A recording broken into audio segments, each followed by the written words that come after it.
Hello friends, మన పెద్దలు ఒక మాట చెప్తారు తరచుగా. ఏం జరిగినా మన మంచిగా, చెడ్డ జరిగినా మంచి జరిగిన అని చెప్పేసి.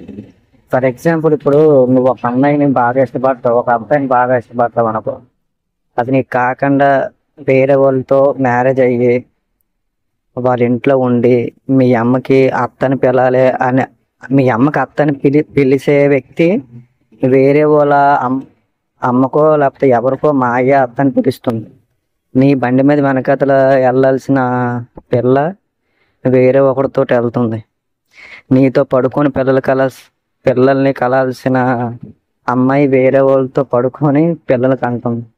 కష్టమైన సుఖమైన లేదా మీ రిలేటివ్స్కి వంట చేయాలన్నా, బయటికి ఎక్కడికి వెళ్ళాలన్నా, తనకి బాగాలేనప్పుడు హాస్పిటల్ తీసుకెళ్ళాలన్నా నీతో రావాల్సిన పిల్ల నీ కళ్ళెదుటి కాడితో వెళ్తుంది.